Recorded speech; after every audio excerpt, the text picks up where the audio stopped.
சமீபத்தில் ஒரு தனியார் நிறுவனம் கோவை பகுதியில் நடத்திய கருத்து கணிப்பு முடிவுகளில் கோவை பகுதியில் பாஜக கூட்டணிக்கு 41% மக்கள் ஆதரவு தெரிவிச்சிருக்கிறதாவும், முதலிடத்துல பாஜக கூட்டணி, இரண்டாம் இடத்துல திமுக கூட்டணி, மூன்றாவது இடத்துல அதிமுக கூட்டணி அப்படின்னு அந்த முடிவுகளில் தெரிவிச்சிருக்காங்க. சில வருடங்களாகவே சில கட்சிகள் பாஜகவால் தமிழகத்தில் சாதிக்க முடியாது அப்படிங்கிற மாதிரி ஒரு கட்டமைப்பை உருவாக்கிட்டு வந்தாங்க. ஆனா இந்த கருத்து கணிப்பு முடிவுகள் இந்த விஷயத்தை தவிடுபடியாக்கியிருக்கு. எவ்வளவு அளவு பாஜகவுடைய செல்வாக்கு தமிழகத்துல உயர்ந்துட்டு வருது, முக்கியமா கோவை பகுதியில் உயர்ந்துட்டு வருது அப்படிங்கறத இந்த கருத்து கணிப்பு முடிவு நம்மளுக்கு சொல்லுது. அதாவது 2019ஆம் ஆண்டு மோடி எதிர்ப்பு அப்படிங்கிற விதையை இங்க தமிழகத்துல விதைச்சாங்க.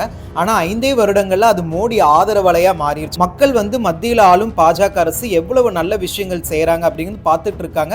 அது மக்களிடையே போய் சேர்ந்துக்கும் கூட தாக்கமும் ஏற்பட்டிருக்கு. அதனால மக்களுடைய ஆதரவு அப்படிங்கிறது பாஜகவை நோக்கி வந்துகிட்டு இருக்கு. அதாவது இனிமேல் தமிழ்நாடு அப்படிங்கிறது தாமரை நாடா மாறி